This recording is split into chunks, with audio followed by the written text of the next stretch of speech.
Hello everyone, my self Swapnil sir. और इस video में डिस्कस करने वाला है क्लास 9 का मैथमेटिक्स चैप्टर नंबर 2 जो कि है पॉलिनोमियल्स। याद होगा तो मैंने कुछ होमवर्क दिया था लास्ट क्लास में, कुछ एक्सरसाइज 2.4 बहुत सारे क्वेश्चंस, उसमें शायद 20 क्वेश्चंस थे, 20-25 क्वेश्चंस थे। ठीक है, तो उसके तुम लोगों ने जो जिसने भी सॉल्व किया है सही से, बहुत कम लोगों ने सॉल्व किया है। मैं रिक्वेस्ट करता हूँ बाकी लोग जिन्होंने सॉल्व नहीं किया वो भी सॉल्व करें पूरा। ठीक है, तो जिन्होंने भी सॉल्व किया उन्होंने मुझे डाउट्स पूछे हैं, तो एक एक करके स्टार्टिंग में हम लोग थोड़े से डाउट डिस्कस करने वाले हैं और उसके बाद आज का एक नया टॉपिक स्टार्ट करेंगे। जस्ट थोड़ा सा पढ़ाएंगे आज अलजेब्रिक एंटिटीज, क्योंकि ये जो डाउट्स है वो बहुत मेजर पार्ट होता है इसका, क्योंकि जब तक ये डाउट्स तुम्हारे क्लियर नहीं होंगे तब तक आगे बढ़ नहीं सकते, राइट। तो बहुत लोगों ने मुझे डाउट्स पूछा, जो भी लोगों ने मुझे डाउट पूछा उनका एक सॉल्व करते हैं। तो क्वेश्चन नंबर 2 में देखा जाए तो देखो सबसे पहले क्वेश्चन क्या दिखता है, फिर उसका स्टार्ट करते हैं। If both x-2 and x-12 are factors of this, तो यहाँ पे जो क्वाड्रेटिक पॉलिनोमियल दिया है px² + 5x + r, वो क्या बोल रहा है, इस क्वाड्रेटिक पॉलिनोमियल के दो फैक्टर्स हैं। ठीक है, तो दो फैक्टर्स हैं, तो ये भी एक फैक्टर है और ये भी एक फैक्टर है, तो दोनों फैक्टर्स हैं इसके। तो हम लोग क्या लिख सकते हैं कि इन दोनों का जो भी प्रोडक्ट आएगा वो एग्जैक्टली इसके बराबर ही आएगा, क्योंकि दोनों अगर इसके फैक्टर्स हैं, दो तरीके यहाँ पे, तुम चाहिए तो फैक्टर थ्योरम का यूज कर सकते हो, अदरवाइज अगर फैक्टर थ्योरम का यूज नहीं करना है, सीधा इन दोनों को मल्टीप्लाई करो और फिर दोनों का मल्टीप्लीकेशन ये बनना चाहिए। क्योंकि सोचो राइट कि अगर 12 है, 12 के फैक्टर क्या होता है, 12 का फैक्टर सपोज 3 एक फैक्टर है, ठीक है, 3 is a factor of 12, right. Similarly 4 is a factor of 12, तो 3 into 4 करोगे तो 12 आ जाएगा और एग्जैक्टली मल्टीप्लीकेशन आता है। सिमिलरली अगर तुम यहाँ पे अगर दोनों को मल्टीप्लाई करते हो तो तुम्हें बस ये जो बीच वाला टर्म 5x है वो एग्जैक्टली दोनों में सही आना चाहिए। चलो स्टार्ट करते हैं, दोनों मेथड से एक्सप्लेन करता हूं। सबसे पहले फैक्टर थ्योरम से भी एक्सप्लेन कर सकते हैं और मल्टीप्लिकेशन से भी एक्सप्लेन करते हैं। तो चलो पहले मल्टीप्लिकेशन सिंपल वाला मेथड बताता हूं कैसे करना है। वैसे करना क्या इसमें, show that p equal to R, P और आर की वैल्यू सेम आ रही है वो शो करना है। तो मेथड 1, तो देखो सबसे पहले मल्टीप्लिकेशन करते हैं, x-2 इंटू x-12, राइट। तो ये क्या बन जाएगा, देखो x-2 इंटू, अगर यहाँ पे एलसीएम लेंगे 2x-12 अपॉन 2 आ जाएगा, पूरे एक साथ लिख रहा हूं अपॉन 2 में। ठीक है, अब अगर दोनों को मल्टीप्लाई करते हैं तो 2x² आएगा यहाँ पे, राइट, माइनस, अब देखो यहाँ पे क्या आएगा, -x minus 2 into 2x -4x plus 2/2। ठीक है, तो ये क्या बन जाएगा, 2x² माइनस 5x प्लस 2/2। अब देखो यहां पे दिक्कत क्या है कि नीचे में डिनोमिनेटर में भी 2 आ रहा है। ठीक है, तो अब ये तुम्हें एक्सप्लेन कर दो अच्छे से एक चीज कि अगर सोचो कि दो नंबर्स है, जैसे कि 12 है हमारे पास, ठीक है, 12 का 2 एक फैक्टर होता है, 2 is a factor of 12। Similarly 12 का 3 भी एक फैक्टर होता है, तो 2 भी एक फैक्टर है और 3 भी एक फैक्टर है, तो इसका मतलब 2 इंटू 3 यानी 6 जो आएगा वो भी क्या 12 के बराबर आएगा क्या, नहीं, वो क्या होगा, वो एक फैक्टर हो जाएगा। देखो अगर 3 2 करते हैं 6, तो 6 भी क्या रहेगा, वो फैक्टर रहेगा। हेंस ये भी क्या है, ये जो है इज अ फैक्टर ऑफ जो भी बड़ा सा पॉलिनोमियल दिया है वो px² प्लस QA और 5x प्लस r। यानी देखो अब यहाँ पे 5x, देखो ध्यान से, अगर 5x देखो देख सकते हो कि यहाँ पे जो 5x आ रहा है उसकी वैल्यू हमें चेक करके निकालनी पड़ेगी। ठीक है, यहाँ पे लेकिन प्लस 5x आ रहा है, तो अगर इसको इससे कंपेयर करोगे, देखो ऐसे कुछ डिवाइड कर रहा हूं 2 को हर एक में, तो देखो क्या मिलेगा। अगर डिवाइड नहीं भी करोगे तो भी चलेगा, ऐसा कुछ दिक्कत नहीं है। ठीक है, तो देखो सबसे पहले यहाँ पे 2 और 2 है, ठीक है, तो ये बन जाएगा x² minus 5x/2 plus 2/2। 1 is a factor of px² plus 5x plus r। ठीक है, ये इसका फैक्टर है। अब देखो यहाँ पे -5/2 है और यहाँ पे लेकिन +5 है, तो दोनों को सेम कैसे करोगे, यहाँ पे -5/2, यहाँ पे +5 है, मतलब इस क्वाड्रेटिक में, मतलब इसमें ऐसा क्या मल्टीप्लाई करें ताकि ये जो -5/2 की जगह +5 आ जाएगा। तो देखो मैं यहाँ पे क्या डिवाइड करूंगी, क्या मल्टीप्लाई करूंगा, तो यहाँ पे मल्टीप्लाई करूंगा मैं -2 से। देखो -2 से जैसे ही मल्टीप्लाई किया तो देखो क्या मिलेगा, -2 और ये भी -2 कैंसिल हो जाएगा, और ये और माइनस माइनस क्या बन जाएगा, प्लस।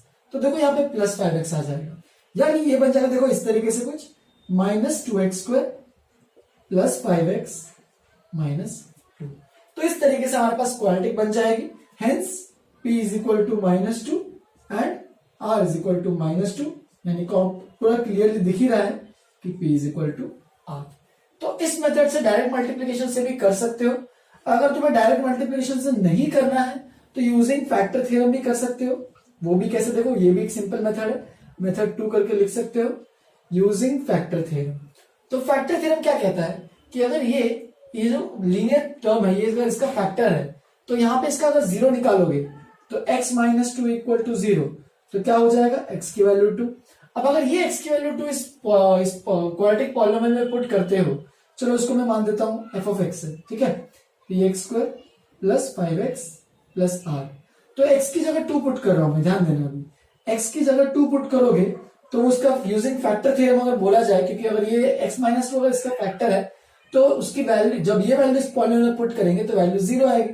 तो f ऑफ 2 कितना आ जाएगा, f ऑफ 2 x की जगह 2 पुट करो तो ये बन जाएगा, सीधा लिख रहा हूं, p इंटू 2 का स्क्वायर, 2 का स्क्वायर 4, तो ये बन जाएगा 4p प्लस यहाँ पे 2 पुट करो तो 5 2 जा 10, राइट, 2 पुट किया तो, और plus r is equal to 0, यानी 4p plus r plus 10 is equal to 0। या फिर एक काम करते हैं, यहां से r की वैल्यू लिखते हैं, बाकी सबको उधर भेजते हैं, माइनस 4p माइनस 10। 4p को राइट हैंड साइड में ट्रांसपोज किया, 10 को भी राइट हैंड साइड में ट्रांसपोज किया, तो r की वैल्यू माइनस 4p माइनस 10। अब सिमिलरली यहाँ पे अगर x इक्वल टू 2 एक काम हो गया, अब सिमिलरली ये भी इसका फैक्टर है, तो सिमिलरली क्या बोल सकते हैं, f ऑफ, अगर इसको जीरो करोगे x minus half equal to 0, तो कितना आएगा देखो, x इक्वल टू हाफ, यानी अगर हाफ वैल्यू भी पुट करोगे पॉलिनोमियल में तो वो भी क्या आएगा, 0। बस यहाँ पे पुट करो हाफ, तो p इंटू हाफ का स्क्वायर 1/4, तो p/4 बन जाएगा, plus 5/2 plus r is equal to 0। देख सकते हो यहाँ पे, अभी इसको थोड़ा सा एलसीएम लोगे तो ये बन जाएगा p प्लस 2, यहाँ पे जाएगा तो 10 बन जाएगा, और यहाँ पे आएगा 4r इज इक्वल टू 0।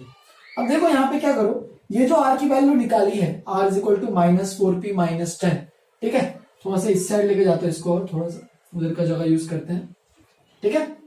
तो अगर r की वैल्यू, देखो यहां से r की वैल्यू उठा के इधर पुट करते हैं तो देखो क्या मिलेगा, तो p plus 10 plus 4 into r की वैल्यू क्या है, माइनस 4p माइनस 10, और राइट हैंड साइड में इक्वल टू 0। तो देख सकते हो एक इक्वेशन बन गया जिसके अंदर p वेरिएबल है, बस अभी लीनियर इक्वेशन है, तुम्हें तो आता ही है सॉल्व करना। p प्लस 10, 4 इंटू 4 माइनस 16 बन जाएगा, minus 16p, 4 into minus 10 minus 40 बन जाएगा। बस अब देखो p माइनस 16p, तो ये बन जाएगा माइनस 15p, क्योंकि 1 माइनस 16 करोगे तो माइनस 15, और 10 माइनस 40 बन जाएगा माइनस 30। तो देख सकते हो माइनस 30 को ट्रांसपोज करो राइट हैंड साइड में, तो minus 15p is equal to 30। अब माइनस 15 को भी राइट हैंड साइड में ट्रांसपोज करोगे तो 30 अपॉन माइनस 15, 15 1 जा 15 2 जा, hence p is equal to, minus नीचे था उसको ऊपर लेके आ गए तो p की वैल्यू -2 आ गई। और अगर p की वैल्यू -2 आ गई है, बस यहाँ पे -2 पुट करो, देखो r की वैल्यू भी आ जाएगी, r इज इक्वल टू कितना, -4 इंटू p की वैल्यू -2, ठीक है, अच्छे से लिखना उसको, -10। तो देखो ये क्या मिलेगा, -4 इंटू -2, तो +8, 8 माइनस 10, तो r की वैल्यू भी -2, hence p is equal to r। तो ये यूजिंग फैक्टर थ्योरम मेथड 2 भी कर सकते हो, अदरवाइज सीधा दोनों को मल्टीप्लाई करो, और यहाँ पे चेक करो कि इसमें क्या मल्टीप्लाई करे ताकि ये बीच वाला जो टर्म है वो 5 आ जाए। तो ये -2 मल्टीप्लाई करने में थोड़ा सा सोचना पड़ेगा, क्योंकि मुझे -5/2x नहीं है, यहाँ पे +5x है, तो उसी के लिए मैं ये सोच रहा हूँ कि इसमें क्या मल्टीप्लाई करना चाहिए। तो इसको -2 से मल्टीप्लाई करो ताकि यहाँ पे 2 और -2 मतलब 2 और 2 कैंसिल हो जाए और वहां पे +5 बच जाए, ठीक है। तो ये था पहला क्वेश्चन, क्वेश्चन नंबर 2। आगे बढ़ते हैं क्वेश्चन नंबर 7 पे, फैक्टराइज द फॉलोइंग। तो देखो ये क्वेश्चन भी अच्छा था, अभी तक जितने भी हमने क्वेश्चंस किए थे उनमें फैक्टराइजेशन में सारी वैल्यूज दी थी। अब ये जो पहले 2 पार्ट में क्या था कि इसमें जो 7 क्वेश्चन के पहले 2 पार्ट में ही कि यहाँ पे वैल्यूज नहीं, यहाँ पे ए और बी कुछ अलग कॉन्स्टेंट्स दिए थे, कुछ अलग फॉर्म में दिए थे। तो सबसे पहला काम क्या करोगे, हमेशा क्वाड्रेटिक को अच्छे से फॉर्म में लिख लो, something x square plus something x plus something, मतलब ऐसा कुछ a x square plus B x plus c, इस फॉर्म में लिख लो। तो पहले तो ओपन करते हैं, a B x square, a B into 1 तो ए बी रहेगा, और ये बन जाएगा a square plus B square into x, इस तरीके से बन जाएगा। तो ये बन जाएगा देखो A B x square plus A square plus B square into X plus A B, right. तो देखो अभी यहाँ पे क्लियर दिख ही रहा है कि ए बी है और यहाँ पे भी ए बी है, तो इसका मतलब ए बी और ए बी का प्रोडक्ट निकालते हैं तो क्या आएगा A B into A B, तो ये बन जाएगा ए स्क्वायर बी स्क्वायर। अब देख सकते हैं बीच वाले टर्म को स्प्लिट करना है, वो मेथड याद होगा सबको hopefully, splitting the middle term. तो देखो इसके प्रोडक्ट को कैसे स्प्लिट करेंगे, तो ए स्क्वायर और बी स्क्वायर में स्प्लिट करना है, बस खत्म। तो अभी स्प्लिट करो, ए बी एक्स स्क्वायर तो ए स्क्वायर एक्स अलग किया प्लस बी स्क्वायर एक्स अलग किया प्लस ए बी। अब बस यहां से कॉमन लो, देखो कुछ कुछ कॉमन आएगा। यहां से कॉमन क्या आया, देखो ए और ए, एक ए आया बाहर, एक्स स्क्वायर और एक्स यहाँ पे तो एक्स आएगा बाहर, फिर क्या बचेगा, यहाँ पे बचेगा बी और एक्स बचेगा, और सिमिलरली यहाँ पे बचेगा ए। तो पहले दो टर्म में से ए एक्स कॉमन आया, बाकी दो टर्म में से बी बस बी कॉमन आएगा, बचेगा बी एक्स प्लस ए। बस अब देखो यहाँ पे और यहाँ पे, वैसे यहाँ पे से कॉमन लिया था, इसको भी अंडरलाइन कर लेते हैं। अब देखो यहाँ पे और यहाँ पे अंडरलाइन किया इसको, वो भी कॉमन आ रहा है, तो बी एक्स प्लस ए इंटू ए एक्स प्लस बी, ठीक है। तो ये था 7 का फर्स्ट पार्ट। सिमिलरली 7 का सेकेंड पार्ट भी देखते हैं। तो देखो इस सेकेंड पार्ट में प्रोडक्ट देखो यहाँ पे 1 है और यहाँ पे ए बी है, तो 1 इंटू ए बी करोगे तो क्या मिलेगा ए बी। अब इसको स्प्लिट कैसे करोगे, ए इंटू बी, देखो यहाँ पे ऑलरेडी स्प्लिट करके दिया ही हुआ है, बस इसको ओपन करो, फिर minus A X minus B x plus A B, बस इसमें से कुछ कॉमन लो, X common, X minus A बचेगा, और इसमें से इन दोनों में से माइनस बी कॉमन लो, ठीक है, माइनस बी। तो पहले में तो एक्स ही बचेगा, देखो माइनस बी एक्स दिख रहा है, और दूसरे में क्या आना चाहिए माइनस ए। अब देख सकते हो क्लियरली कि एक्स माइनस ए और एक्स माइनस ए दोनों में से कॉमन आ रहा है, हेंस अपना फाइनल आंसर आएगा एक्स माइनस ए कॉमन, बचा क्या एक्स माइनस बी। तो इस तरीके से फैक्टराइज करना है, हमेशा पहला और आखिरी टर्म का जो प्रोडक्ट है वो निकालना है, जो भी कोएफिशिएंट्स का प्रोडक्ट है वो निकालना है। और भी कुछ क्वेश्चन डाउट है तो फटाफट एक एक करके डिस्कस करते हैं। 7 में बाकी जो पार्ट्स है वो भी देखते हैं, एक दो और क्वेश्चन 7 क्वेश्चन के एक दो और पार्ट्स कर लेते हैं, उसका 2-3 क्वेश्चन और भी डाउट है वो भी क्लियर करेंगे, लिख लो इसको। चलो और भी स्टार्ट करते हैं, आगे बढ़ते थोड़ा सा और एक्सरसाइज देखो, और भी 7 क्वेश्चन और 8 क्वेश्चन और 11 क्वेश्चन पूछे तुम लोगों ने डाउट्स, तो एक एक डिस्कस कर लेते हैं फटाफट इनको भी। तो 7 क्वेश्चन का थर्ड पार्ट, इसको भी फैक्टराइज करना था। तो जो भी इरेशनल टर्म्स है, यहाँ पे भी √2 था, देख लेना एक बार। तो जो भी इरेशनल टर्म्स है उनको रैशनलाइज करना है, ठीक है। तो कैसे करेंगे रैशनलाइज, सेम प्रोसीजर और कुछ नहीं है। फर्स्ट टर्म और लास्ट टर्म इन दोनों को मल्टीप्लाई करो, √2 इंटू √2, तो कितना आ रही है, तो ये बन जाएगा 2। तो अब देख सकते हो 2 को कैसे फैक्टराइज करेंगे, 3 को दो टर्म में स्प्लिट करना है, तो 2 इंटू 1, 2 प्लस 1 3 हो जाएगा, 2 इंटू 1। तो इस तरीके से इसको फैक्टराइज करोगे, तो 2x प्लस एक्स प्लस √2। अब देखो पहले दोनों में से कुछ कॉमन आ रहा है, तो देखो 2 जो होता है, 2 क्या होता है, √2 इंटू √2 होता है, राइट। तो देखो इसको √2 और यहां से भी एक √2 कॉमन आ जाएगा, ठीक है, इसमें से और इसमें से एक √2 कॉमन, और एक x भी कॉमन आ जाएगा, राइट। बचेगा क्या, एक x, और यहाँ पे बस बचेगा प्लस √2। यहाँ पे तो कुछ भी कॉमन नहीं आ रहा है, तो यहाँ पे वैसे का वैसे +1 कॉमन रखेंगे, कुछ कॉमन नहीं है, ठीक है, इस तरीके से हो जाएगा। देखो ये दोनों को टर्म्स को इधर लिखा है। अब देखो फाइनली दोनों जो अंडरलाइन किए उन दोनों को पूरा ही कॉमन, x प्लस √2 कॉमन, बचेगा √2x प्लस 1। तो इस तरीके से इनको भी फैक्टराइज करना आना चाहिए। सिमिलरली ये भी बताया था, चलो फोर्थ वाला पार्ट सिंपल था, वो सबको करना चाहिए था, जो मैंने नॉर्मल फैक्टराइजेशन सिखाया उसी से करो। फिफ्थ वाला पार्ट थोड़ा सा ट्रिकी था क्योंकि इरेशनल टर्म्स है, इसके मैंने कराया नहीं अभी तक, तो इसलिए ये ऐसे बता रहा हूं यहाँ पे।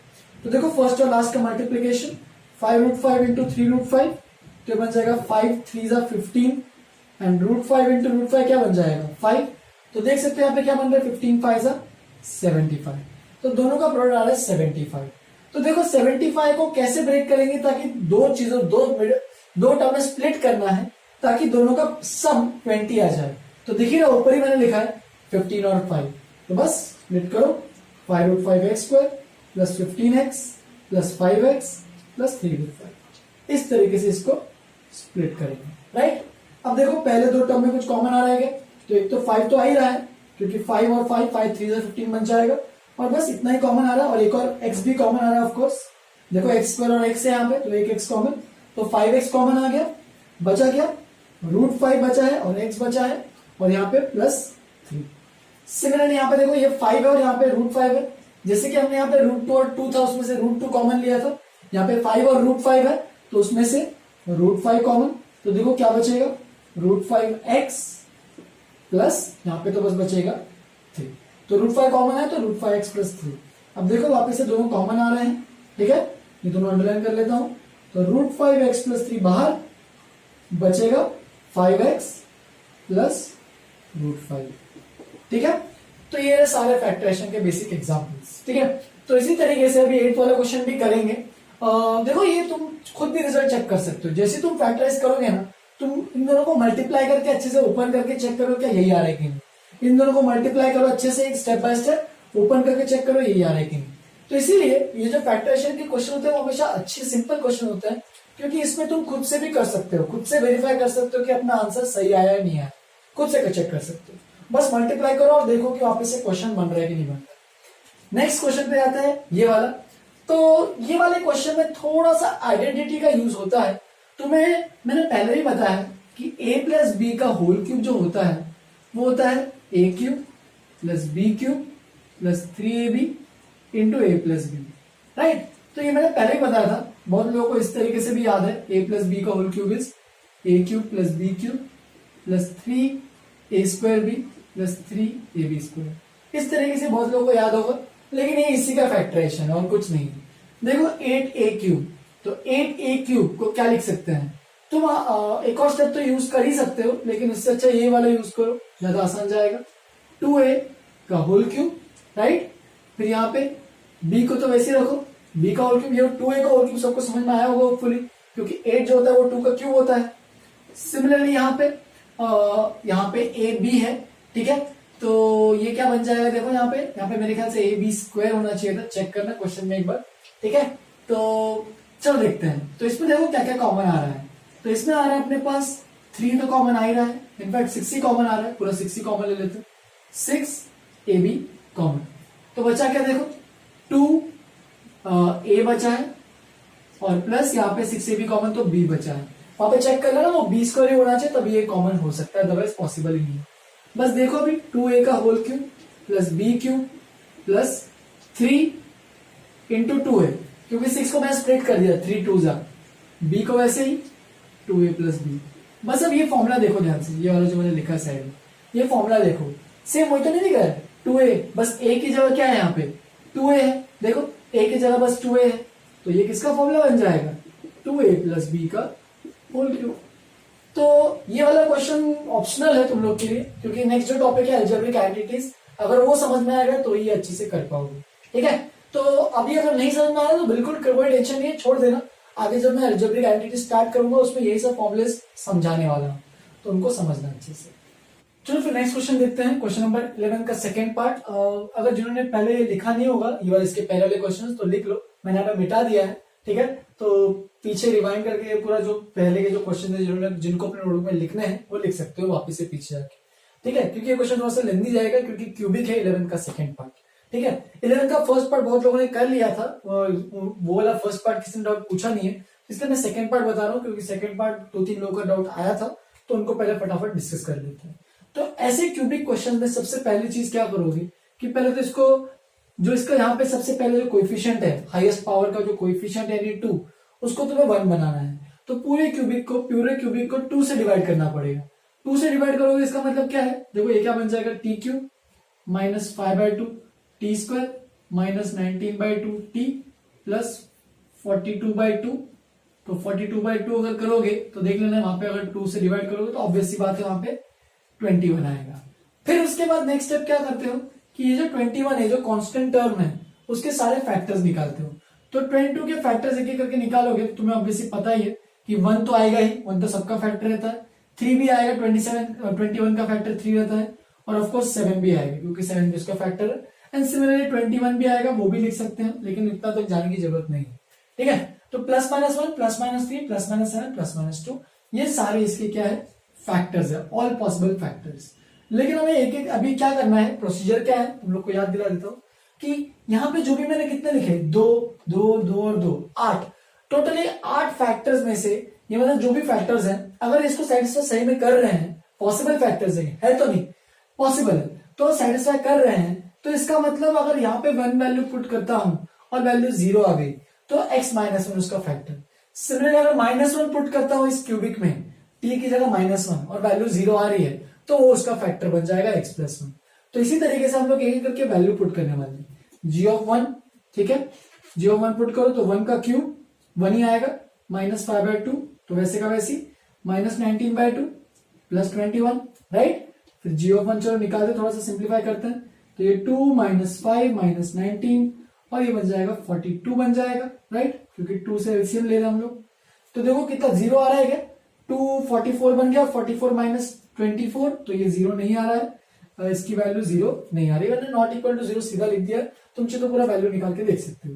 1 हो गया, 1 कैंसिल। अब नेक्स्ट g(-1) चेक करते हैं, क्या पता -1 सेटिस्फाई कर रहा हो, तो -1 का क्यूब -1, ये तो +1 ही हो जाएगा, तो ये -5/2 ही रहेगा, फिर ये +19/2 हो जाएगा और यहाँ पे +21 वैसे का वैसे ही।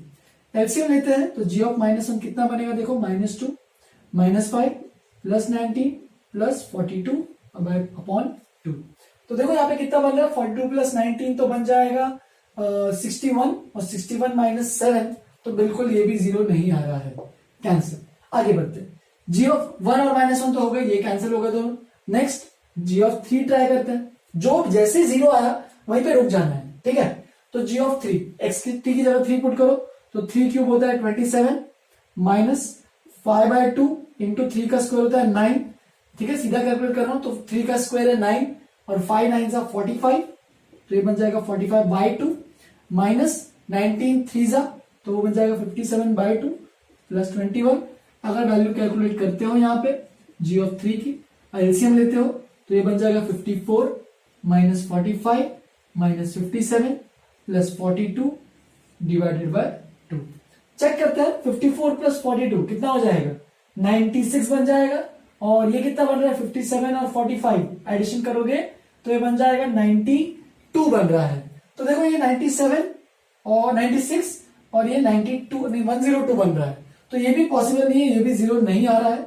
नेक्स्ट आगे बढ़ते हैं, नेक्स्ट +3 हो गया, अब नेक्स्ट -3, तो यहाँ पे कर रहा हूं -3, देखना ध्यान से, g(-3) अगर देखोगे तो बस पुट करो यहाँ पे -3, यहाँ पे t की जगह, तो -27, ये तो वैसे का वैसे रहेगा, -9 5 जा 45/2, बस ये साइन चेंज हो जाएगा, +9 19 3 जा 57/2 और +21।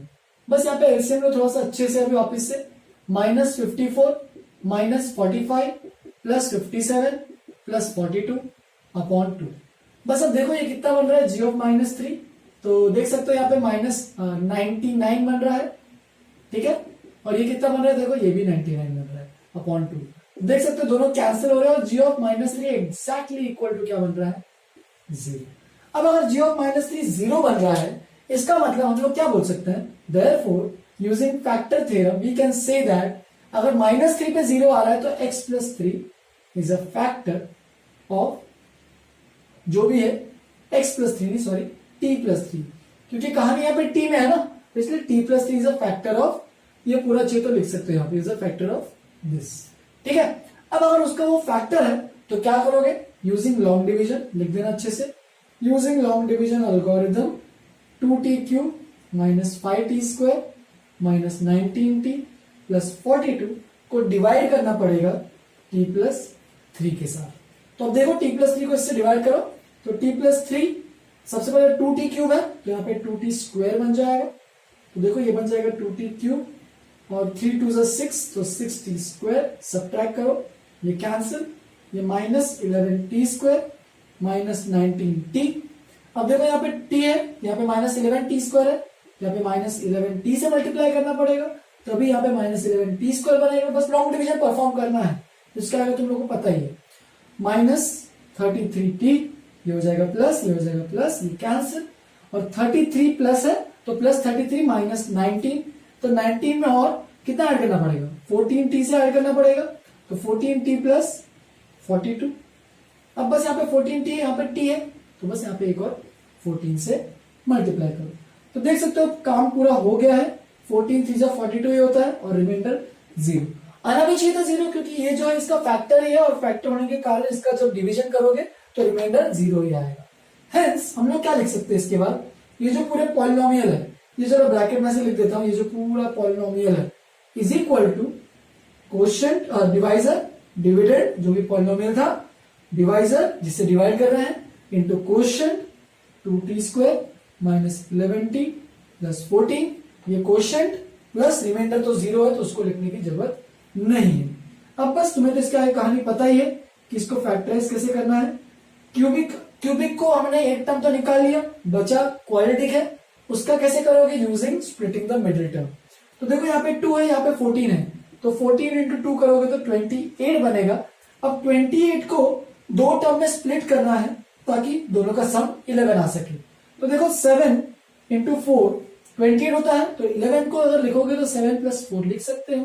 तो यहाँ पे इस तरीके से फैक्टराइज करो, माइनस 70, यहाँ पे माइनस ऑलरेडी है तो माइनस 70 माइनस 40 प्लस 14। बस अब इसके आगे लास्ट में तुम्हें खुद से ही करना है, मैं सीधा आंसर लिख देता हूं, तुम्हें तो आंसर से प्रोवाइड भी किए थे मैंने। t प्लस 3 ये बन जाएगा कुछ 2t, ठीक है, तो 2t एक कॉमन आएगा, माइनस 7 एक ये बन रहा होगा, एंड t माइनस 2। तो इस तरीके से इसके 3 फैक्टर्स हमारे पास क्रिएट हो जाएंगे। तो ये क्वेश्चन को अच्छे से अपने नोट में लिख देना, थोड़ा सा अच्छा क्वेश्चन है। अगर थ्योरी अच्छे से क्लियर हो गई है कि क्यूबिक को फैक्टराइज कैसे करना है तो उसमें तो फिर दिक्कत कोई आएगी नहीं, ठीक है। ये ज्यादा इसका लोड मत लेना, लेकिन ये इतना इंपॉर्टेंट नहीं है, तुम्हें बस क्वाड्रेटिक को फैक्टराइज करना अच्छे से आना चाहिए। ये जो क्वाड्रेटिक जो है इसको फैक्टराइज करना बस अच्छी सीखो अच्छे से। क्यूबिक थोड़ा सा हायर लेवल पे हो जाता है, क्वाड्रेटिक पहले सीखो अच्छे से, उसके बाद क्यूबिक तो कर ही लोगे, ठीक है। तो ये लास्ट का एक डाउट था, बाकी तो डाउट्स अगर होंगे तो और भी तुम लोग पूछ सकते हो, और भी क्योंकि ज्यादा क्वेश्चंस थे, एक दो और डाउट बचे थे लेकिन उसको मैं नेक्स्ट क्लास में डिस्कस करूंगा। एक साथ पूरे डाउट डिस्कस नहीं करेंगे, थोड़ा सा स्टार्ट करते हैं अलजेब्रिक आइडेंटिटीज का टॉपिक्स के साथ, ठीक है।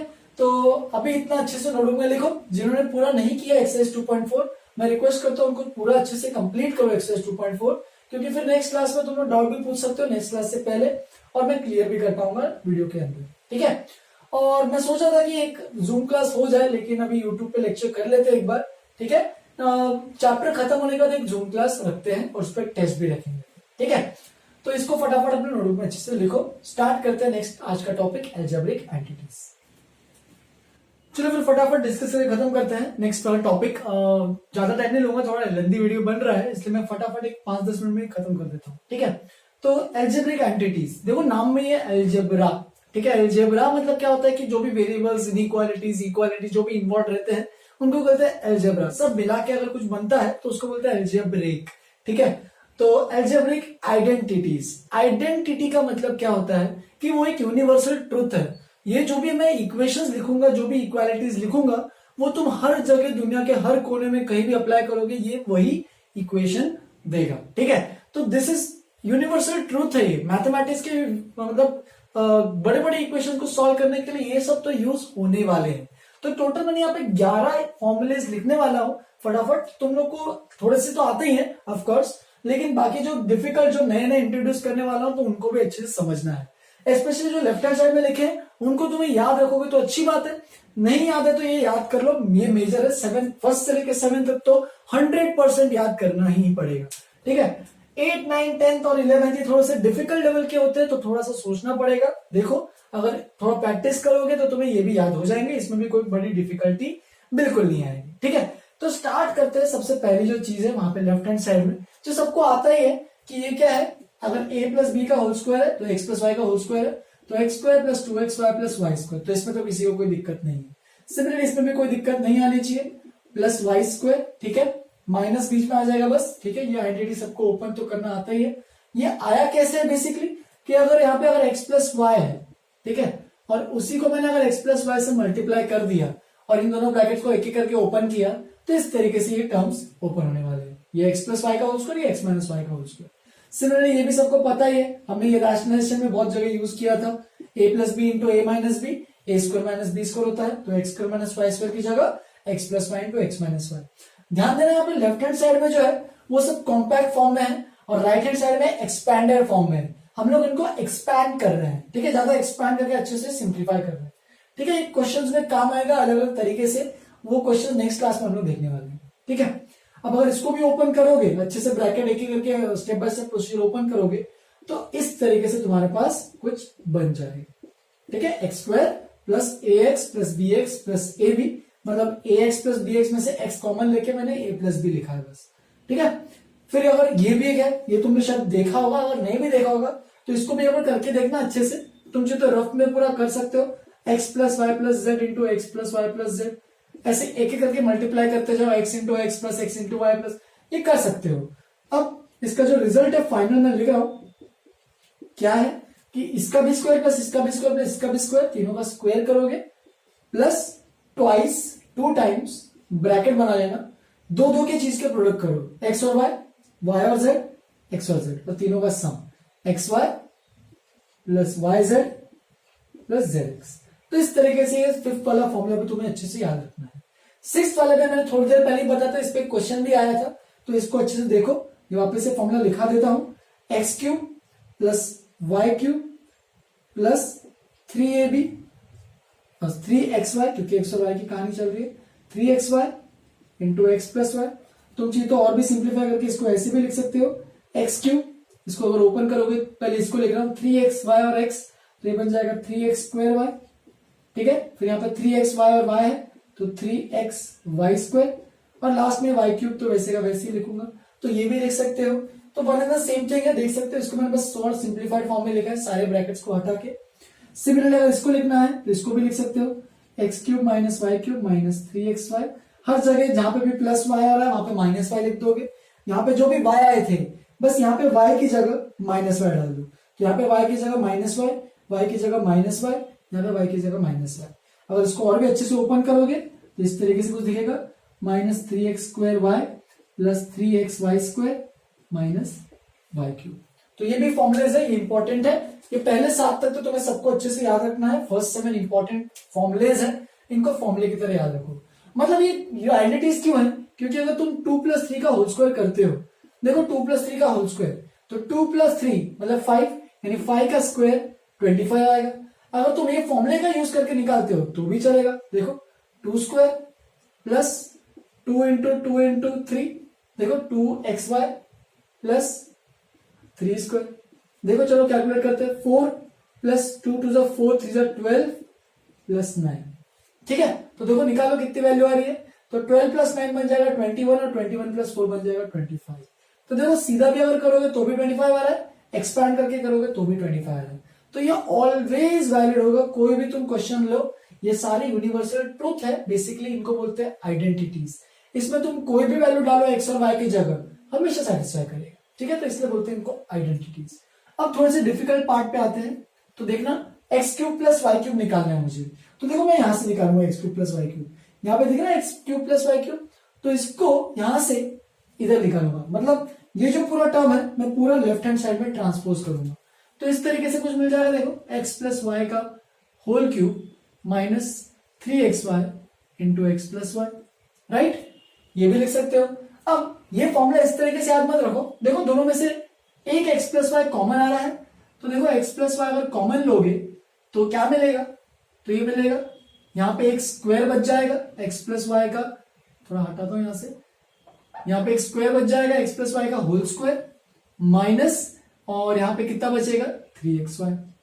तो ये फॉर्मूला याद रखना है सेकंड स्टेप पे जो लिखा है, फर्स्ट स्टेप पे तुमने बताया वो आया कहां से, तो वो ये जो 8 वाला फॉर्मूला है ना, वो सीधा 6 से ही आया है, 6 जो फॉर्मूला यहाँ पे लिखा है, ये जो दिख रहा है यहाँ पे यहीं से आया है, ये टर्म को पूरा इधर मैंने भेजा और फिर एक्स प्लस वाई, एक एक्स प्लस वाई को कॉमन ले लिया, तो ये एक फॉर्मूला है। इसको और भी सिंप्लीफाई कर सकते हैं, जो कि तुम्हें याद रखना है, वो इंपॉर्टेंट फॉर्मूला कौन सा वाला याद रखना है, तो वो देखो ये वाला है जो मैं दिखा रहा हूं, तो एक एक्स प्लस वाई तो बाहर आया ही, ठीक है, इसको थोड़ा सा नीचे लिख लेते, 9 को ले लेते नीचे थोड़ा सा, देखते उसको बाद में लिखेंगे। एक्स प्लस वाई, इसको ओपन करो, एक्स प्लस वाई का होल स्क्वायर, तो इस तरीके से ओपन हो जाएगा, X square plus 2xy plus Y square, लेकिन एक 2xy है एक 2xy है और यहाँ पे माइनस 3xy है, तो 2 माइनस 3 तो -1 बन जाएगा, तो इस तरीके से ये ओपन हो जाएगा।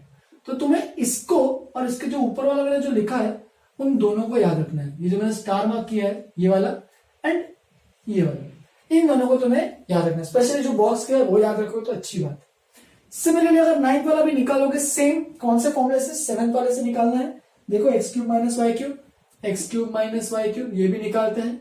देखो क्या मिलेगा, इन दोनों टर्म को इधर भेजोगे तो मैं सीधा रिजल्ट लिख रहा हूं, एक्स माइनस वाई, ये बन जाएगा एक्स माइनस वाई का होल स्क्वायर, यहाँ पे एक्स माइनस वाई का होल स्क्वायर बचेगा और यहाँ पे आएगा प्लस 3xy।